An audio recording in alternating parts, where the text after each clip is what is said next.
Aku tidak mau, Ayah. Oh, tidak, tidak. Kau tidak mau? Tidak, Ayah. Jangan coba-coba. Jangan coba-coba membantah, apalagi menolak kehendak ayah. Nanti kau bisa kuusir dari rumah ini, Agil. Ampun, Ayah. Betul kata ayahmu tadi, Rena. Ibu, aku mohon ampun. Aku jangan dipaksa. Ayah, Ibu, aku jangan dipaksa memutus tali cinta yang telah lama terbina. Jangan, jangan, Ayah. Apa? Apa katamu, Rena? Jangan dipaksa. Daripada aku punya anak durhaka, lebih baik kau keluar dari rumah ini. Keluar! Ayah. Rena, ikuti ayahmu, Rena. Ibu, tolong, Ibu. Kalau begitu, kau harus menurut ayah. Dan putus dengan dia. Dengan berdebah itu. Putus! Kau harus segera kawin dengan pilihan ayah.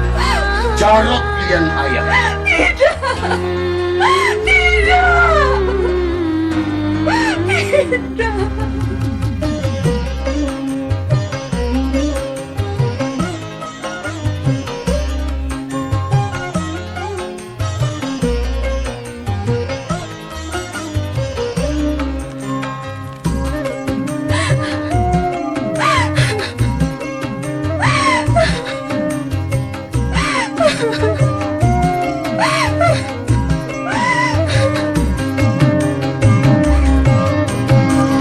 Oh sungguh diriku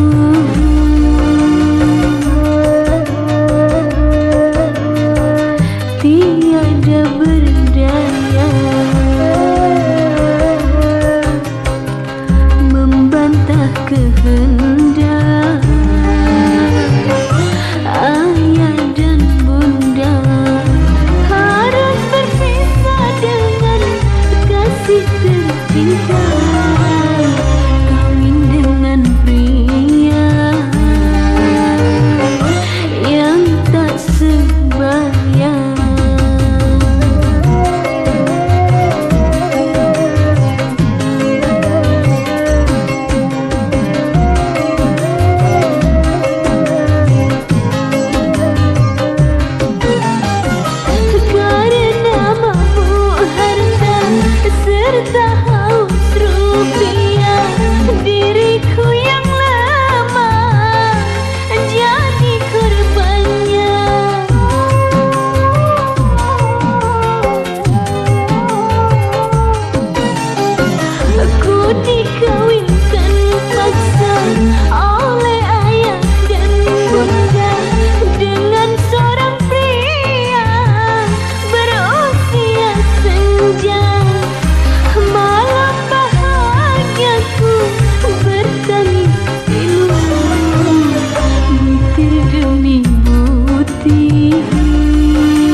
Kak Rena mimpi ya?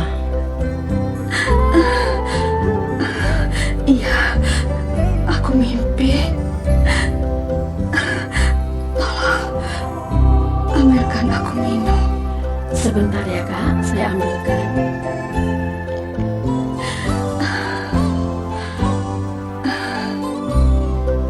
Ini minumnya Kak.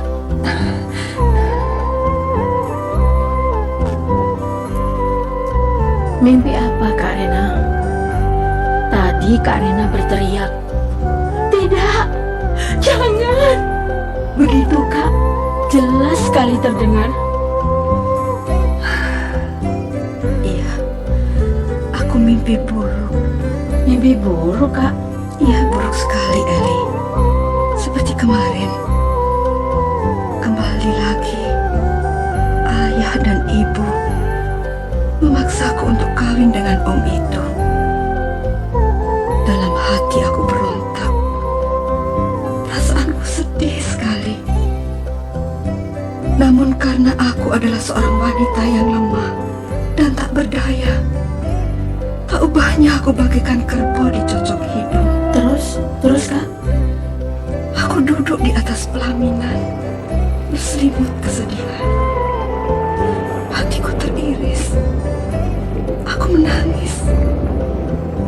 Gaun pengantinku basah kuyup karena derai air mataku yang deras bak curah hujan.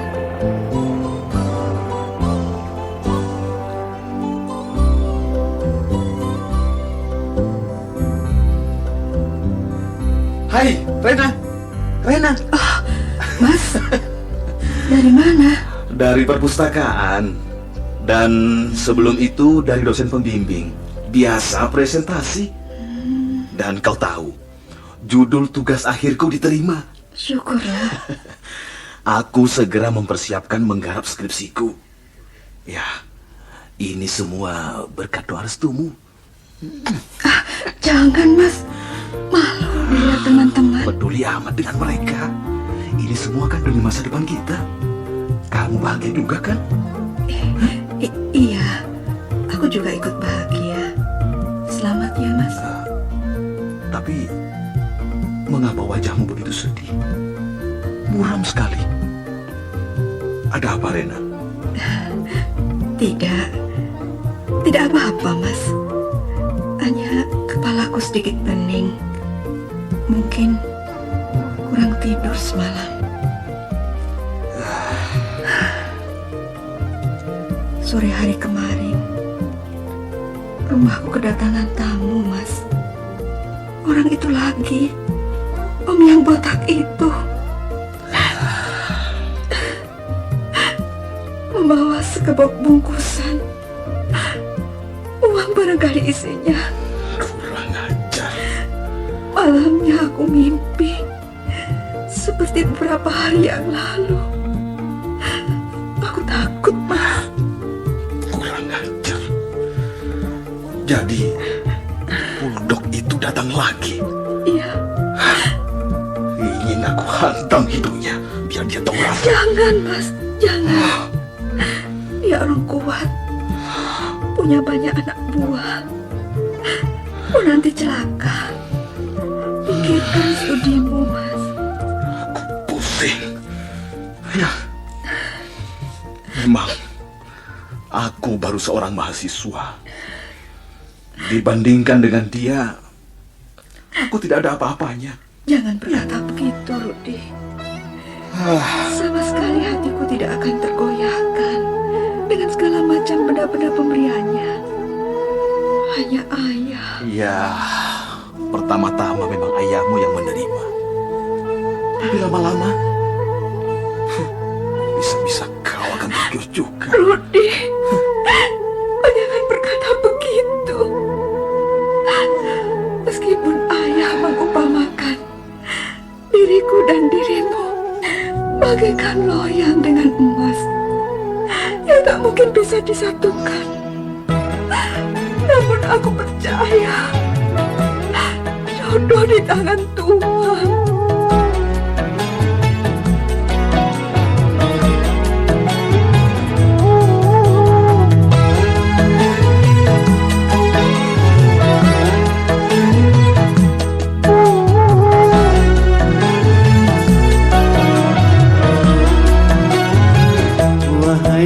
sayangku, candra mataku, jangan sampai terlintas di hati, karena benda kebahagiaan itu jangan disangka di gedung mewah tiada rintihan dan air mata, tiada rintihan dan air mata.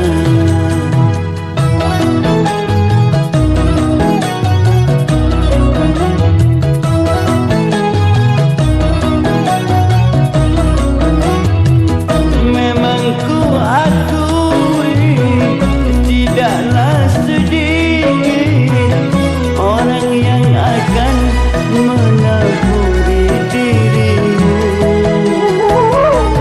dengan berbagai permata indah, karena memandang wajahmu dan rupawan. Tapi yang akan cinta padamu sebagaimana rasa cintaku, sungguh tak akan engkau dapati.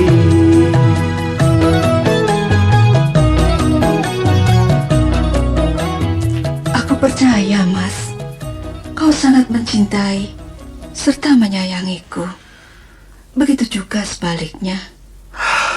Jiwa ragaku hanya untukmu seorang. Tuhanlah saksi yang nyata, Rudi. Ya, tapi kita tidak boleh tinggal diam dan duduk berpangku tangan. Aku takut rencana kita berantakan. Ya, segera aku akan menghadap orang tuamu. Aku akan melamarmu. Jangan, jangan, Mas. Aku mohon, Tidak, jangan dulu. tidak. Aku ingin jawaban langsung dari ayahmu. Biar beliau tahu kalau aku serius dengan kau. Dan biar badut itu pergi meninggalkan kamu. Terserah kau. Tapi menurutku, saat ini situasinya belum mengizinkan. Percayalah, Mas. Tidak. Justru sebaliknya, Rena. Ayahmu mungkin menanti ketegasanku. Ya, aku harus menghadap ayahmu untuk melamarmu.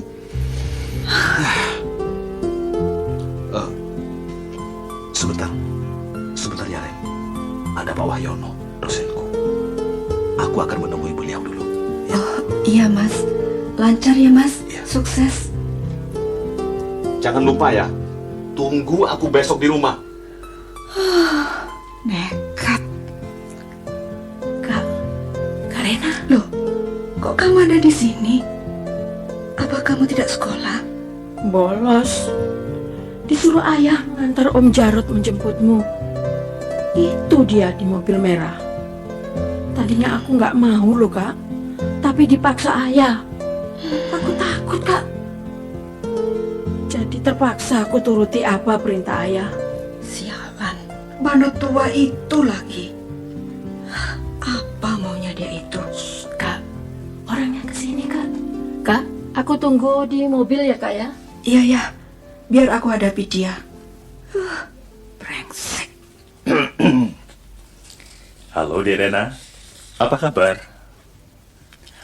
Sudah lama menunggu. Aku menjemputmu bersama Eli. Dan sekalian nanti kita shopping untuk keperluan kita. Untuk kita? Iya, Kita siapa? loh. Maksudmu, kau dan aku? Iya, kau dan aku. Habis siapa lagi? Kan kebutuhan kita banyak. Dan kapan lagi kita persiapkan? Kalau tidak mulai sekarang, kita beli sedikit demi sedikit. Habis, kita kan harus pakai barang-barang luar negeri. Gila. Loh, Kalau kau butuh barang-barang itu, Om, silahkan beli sendiri. Aku tidak butuh semuanya itu. Jangan begitu, Direna. Kan Mas Jarot bermaksud baik. Untung Mas Jarot ini orangnya sabar. Apa yang Mas Jarot lakukan ini kan sudah seizin dan sepengetahuan ayah. Malah beliau menyarankan supaya Mas Jarot mengajak Direna shopping. Kalau memang begitu, silahkan Om belanja dengan ayah. Ayah yang butuh, aku tidak. Oh, begitu. Gak belanja juga gak apa-apa kok. Yang penting Mas Jarot sudah melaksanakan tugas dan kewajiban. Kewajiban? Iya. Kewajiban apa? Bu ya jangan pura-pura. Kan ayah sudah memberi wewenang kepadaku untuk menjemputmu setiap pulang kuliah. Itu urusan Om Jarot. Yang jelas, aku tak usah dijemput. Dan pulangku nanti sore. Aku mengurus dosen perwalian segala. Pulangku nanti bersama temanku. Gak usah ditunggu. Jangan jangan begitu. Nanti aku dimarahi ayah. Melalaikan kewajiban. Tidak Direna. Jangankan sampai sore, malam pun aku tunggu.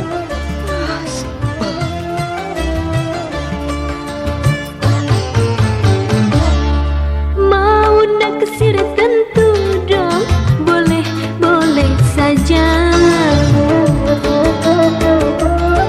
Jatuh cinta pun boleh juga, karena dirimu terpesona. Hak azazinya orang tak kularang. Kau coba merajuk hatiku dengan kedip-kedip matamu. Mau naksir tentu dong, boleh saja.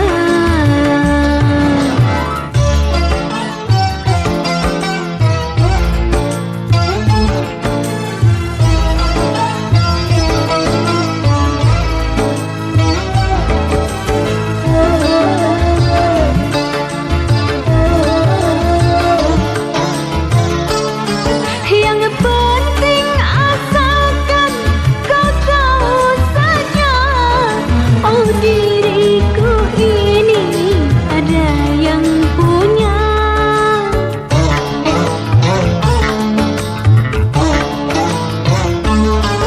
Sebelum hatimu jadi kecewa, sebaiknya engkau mundur saja. Carilah pasangan gadis yang lain. Kalau diriku jelas tak mungkin. Tuh, Ya, Pak. mana Rena? Ada dalam kamar, Pak. Mungkin sedang belajar. Lalu si Eli, kok sejak maghrib tadi tidak kelihatan? Kemana dia? Eli, Pak. Sudah pamit kok, Pak. Katanya ke rumah temannya. Ada kelompok belajar. Itu loh, Pak. Belajar bersama. Bagus. Biar nanti kalau ada tamu, dia tidak mengganggu. Ya, begitu. Coba panggil Rena, suruh ke sini dia. Sebentar, Pak. Rena. Mungkin belum selesai belajarnya, Pak. Sebentar, Pak ya. Coba aku lihat di kamarnya. Rudi akan menghadap untuk melamarnya. Jangan harap orang cebel kok gayuh langit. Ini kesempatan yang bagus. Biar dia rasakan. Iya, Ayah. Ayah mencari saya. Sini. Sudah selesai belajarnya? Belum ya. Tapi tinggal sedikit lagi, Ayah. Begini. Kau katakan Rudi mau datang ingin menghadap ayah dan ibu. Iya ya. Katanya selesai maghrib dia akan kemari. Membicarakan hubungan kami berdua ya. Ya. Ayah tahu. Hal ini penting sekali ya. Ya, ayah dan ibu sudah siap. Tetapi, nanti kalau dia datang, kamu tidak usah ikut menemui. Mengerti? Loh, kok begitu ya?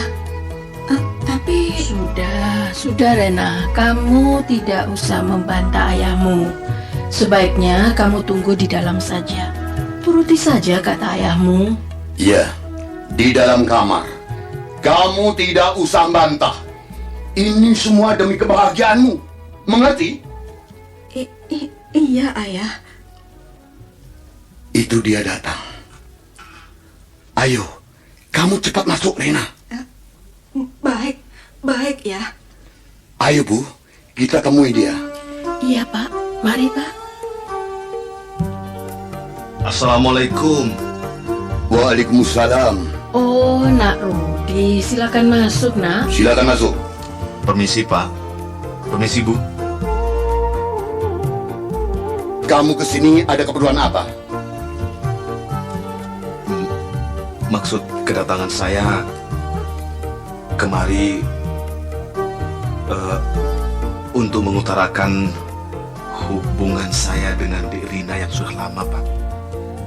Ada kurang lebih 2 tahun, Pak. Karena itu saya Melamar dia maksudmu? begitu, Pak. Untuk kau jadikan istrimu? Iya, begitu maksud saya, Pak. Memangnya kamu sudah bekerja? Di mana? Belum, Pak. Masih kuliah, Pak. Tapi maksud saya sudah menyelesaikan skripsi, Pak. Barangkali tahun ini saya sudah bisa. Oh, jadi begitu ya?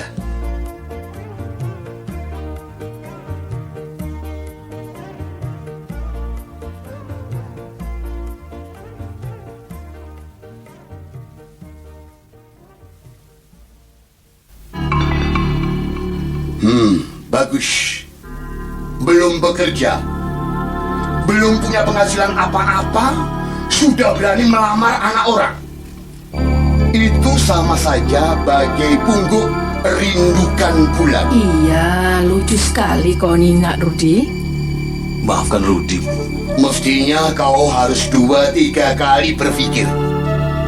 Apa nanti kalau sudah jadi istrimu, dia kamu kasih makan kerikil?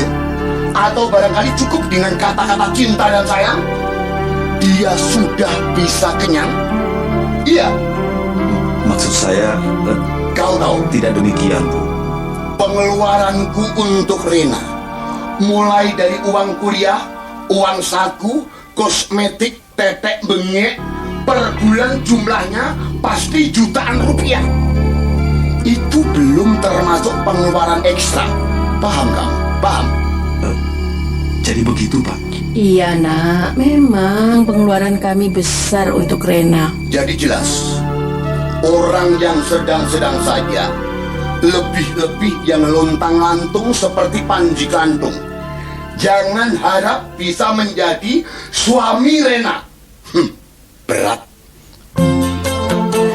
Kalau begitu, saya mohon diri, Pak. Bu, maafkan saya mengganggu Bapak dan Ibu. Tidak apa, Nak Rudi. Silakan. Pintunya masih terbuka lebar-lebar.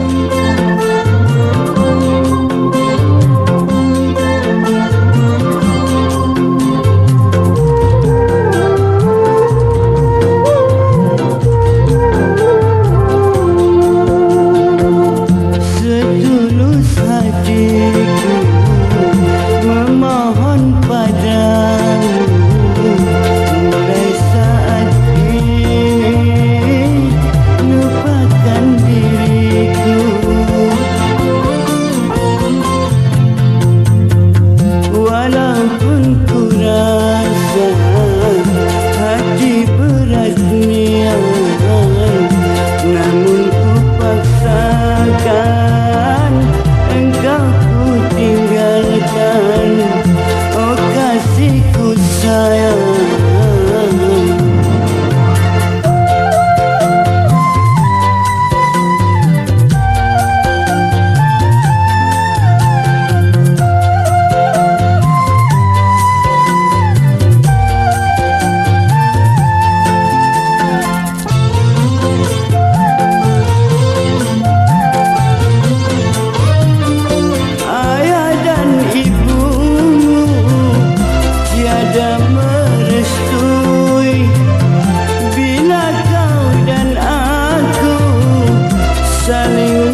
Mas Rudi? Apa kesalahan dia?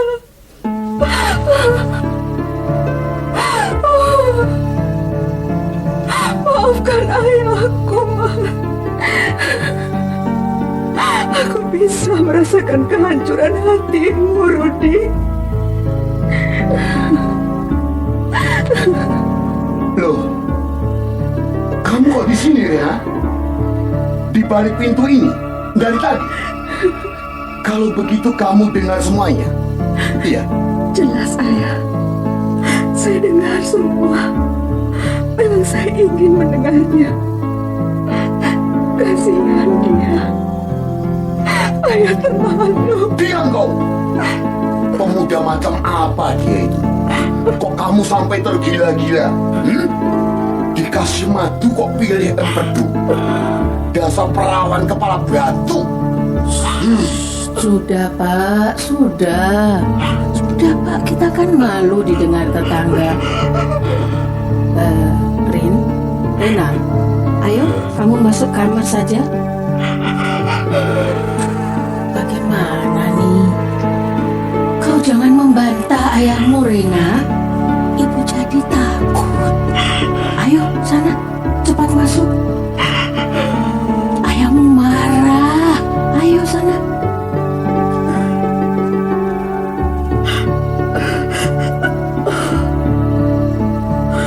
Ya Allah,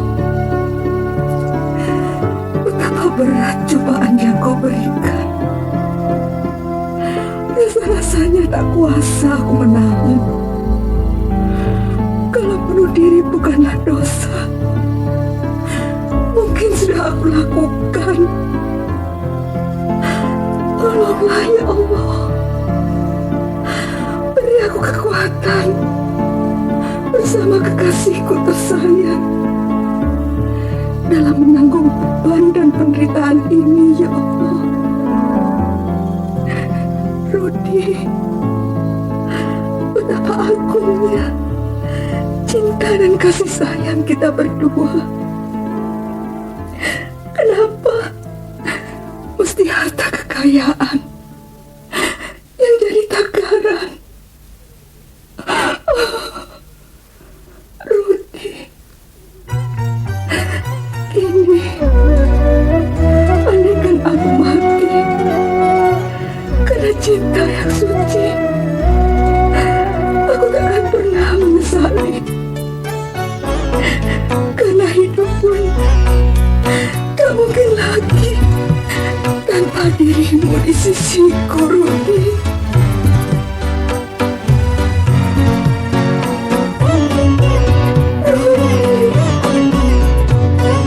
Andaikan diriku mati karena cinta yang suci, ku takkan menyesali.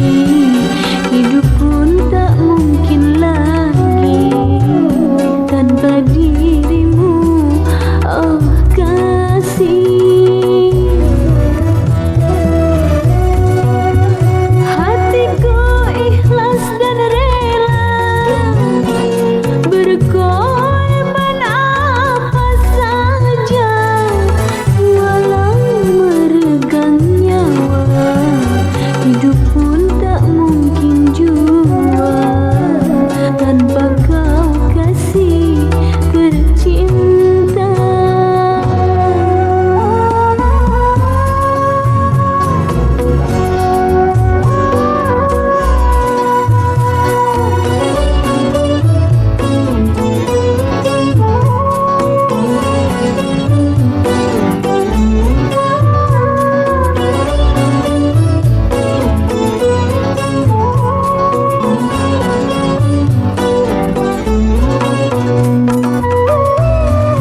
Mas Rudi, Ya. Mas, Kau Eli, masuk, ayo masuk. Mas. Ayo masuk. Iya, sejak beberapa hari lalu aku mondar-mandir ke kampus ini. Kok tidak ada loh, Mas? Di perpustakaan juga tidak ada. Kok tidak kuliah, Mas? Tidak. Tinggal maju tugas akhir. Kau kesini ada dulu sama aku ya? Iya, Mas. Cuma... Ayo masuk, ayo. Nggak usah, Mas. Saya cuma mau bawa titipan bingkisan ini dari Kak Rena. Iya masuk. Sudah, Mas. Nggak usah. El, Aku pergi ya, Mas. Eli sebentar tunggu. El.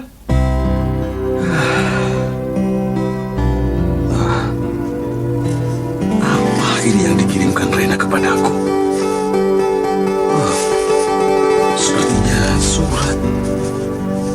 Seperti... sebaiknya aku buka.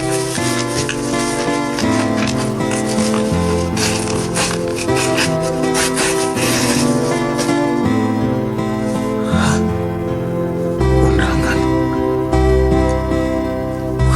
Ya Allah. Ternyata isinya undangan perkawinan Rena. Astagfirullah. Tega nian kau Rena. Akhirnya benar apa yang kubayangkan.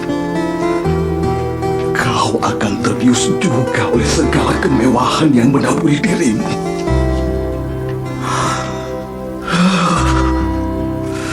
Surat undangan perkawinan.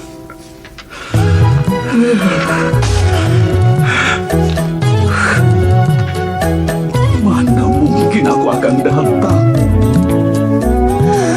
Membayangkan saja darahku serasa membeku sana.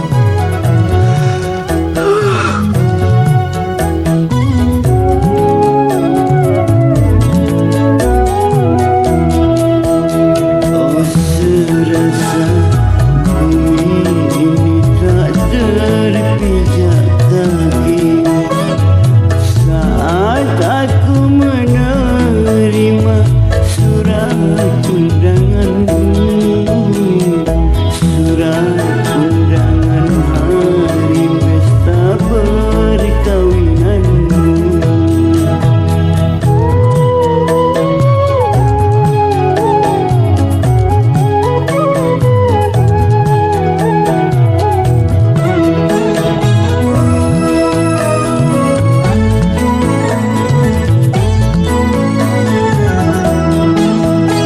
Jangankan aku kan datang ke pesta kawinmu, membayangkan saja darahku serasa membeku.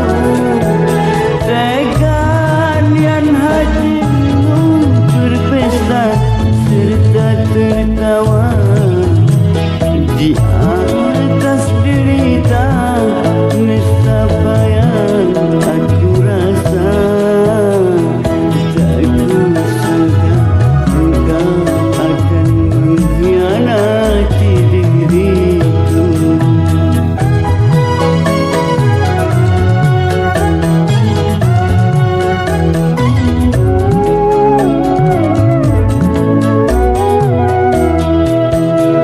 Walaupun demikian kau selalu doakan semoga bahagia oh hidupmu bersamanya.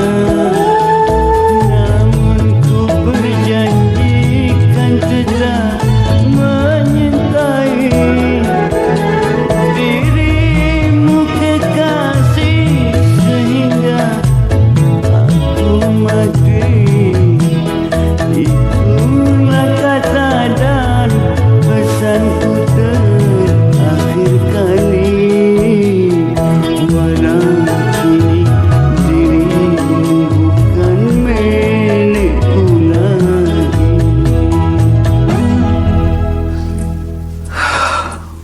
Tega nian kau Rena. Kau bersamanya berpesta pora penuh tawa. Sementara aku Aku di sini menderita berbandingkan air mata. Kusangka kau sampai hati mengkhianatiku. Rena, dulu kau pernah berjanji serta bersumpah. Namun kini ternyata hanya palsu belaka. Di balik kecantikan, sejuta derita menimpaku. Rena, mana janjimu? Mana sumpahmu yang pernah kau ucapkan kepadaku? Rena.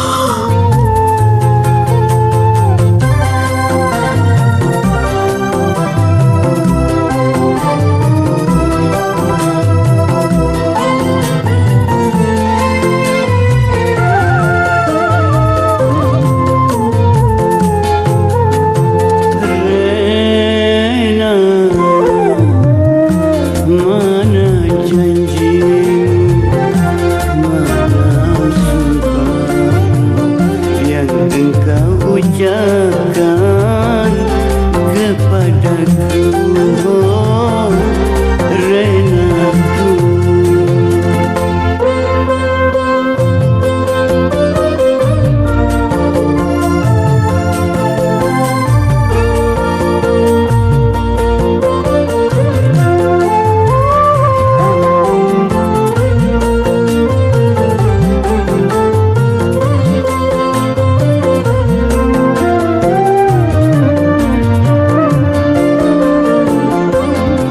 Bukankah dulu Rena engkau berkata akan tetap setia selamanya, tetapi kini Rena terbukti dan nyata semua janji palsu belaka.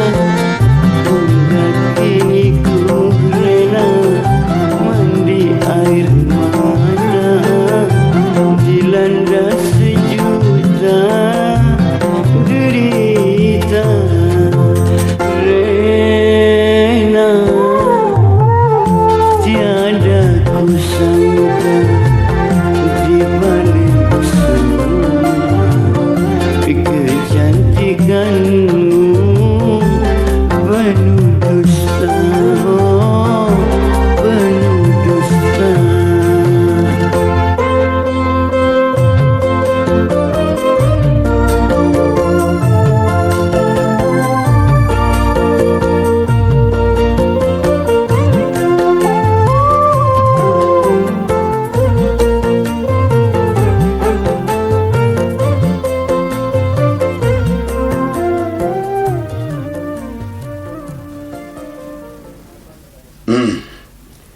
Dari mana saja kalian berdua? Kok tidak pamit pada ayah? Ayah merasa malu kepada Mas Carotmu yang menunggu sejak tadi. Ayo jawab, dari mana? Saya minta ditemani Edi, Ayah, untuk mengantar undangan kepada guru-gurunya. Iya ya, semua bapak ibu guru, seluruh staf tata usaha termasuk itu Pak Bejo temannya ayah itu sudah kami beri. Buat apa diantar Edi? Kan lebih pantas diantar Mas Carotmu. Sekalian shopping. Kau tahu, selama ini dia telah siap mengawalmu kemana saja. Ini semua yang ngatur ayah. Dia itu calonmu, calon suamimu. Iya ya, tapi rambutnya sudah ubanan ya. Sudah terlalu tua untuk Kak Rena. Gak cocok ya.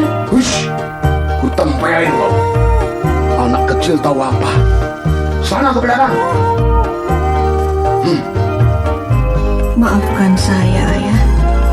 Kau tahu, Rena, kesemuanya yang ayah lakukan, yang ayah atur adalah untuk masa depan, Iya, Ayah. untuk kebahagiaanmu bersama keluargamu kelak di Nomotomo, kadang-kadang direncanakan untuk menjadi orang kajen keringan yang serba kecukupan.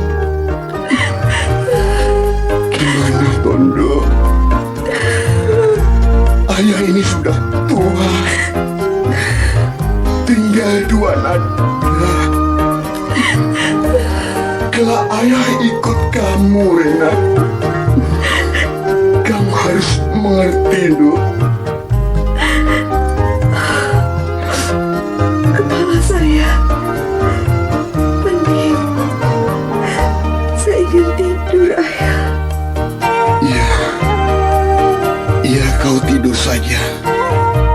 Nanti ayah belikan obatnya. Ayo masuk kamar. Ayo, Nduk. Hancur sudah kini hatiku. Berkeping-keping jadinya. Rudi, engkau dan aku akhirnya harus berpisah jua. Rasa-rasanya aku ingin cepat mati, Rudi. Aku tak dapat dicabut derita sepanjang hari. Izinkanlah aku membawa serta cintamu ke dalam kuburku, Rudi.